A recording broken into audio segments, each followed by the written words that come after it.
Nahulikab sa Marikina ang pagnanakaw ng riding in tandem sa isang closed van. Ang mga biktima, abala noon sa pagbababa ng mga gamit mula sa sasakyan kaya hindi napansin ang mga sumalising salarin. Yan ang unang balita ni EJ Gomez. Sa kuha ng CCTV sa Barangay Marikina Heights sa Marikina City nitong Biyernes, kita ang magkaangkas na dumaan sa kalsada. Lumingon sila sa nakaparadang closed van at dumiretso ng takbo. Makalipas lang ang ilang segundo, kitang bumalik at nasa kabilang lane na ang mga nakamotorsiklo. Maya-maya pa, isang lalaki ang naglalakad papalapit sa nakaparadang closed van na tila nagmamanman. Sa isa pang kuha ng CCTV, kita ang ilang lalaking nagbababa ng mga gamit mula sa closed van. Tila sinamantala ito ng isa sa mga salarin na binuksan ang pintuan ng passenger seat ng sasakyan at mabilisang tinangay ang mga bag.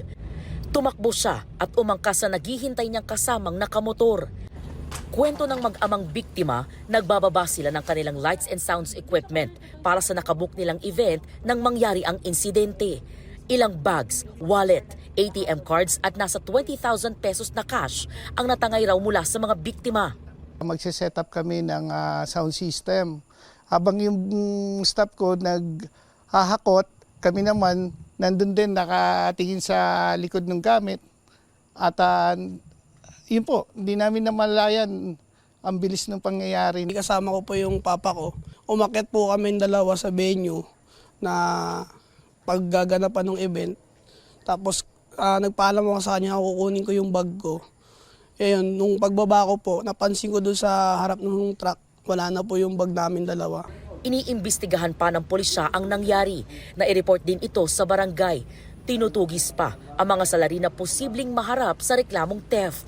Sa ngayon po ay hindi pa natutukoy ng ating mga otoridad yung pagkikilanlan doon sa dalawang suspect. Naka-helmet at saka yung ilalagay sa mukha, mata lang ang nakalabas.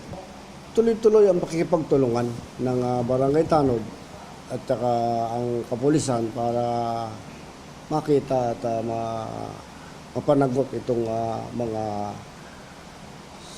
mga suspect na ito. Ito ang unang balita.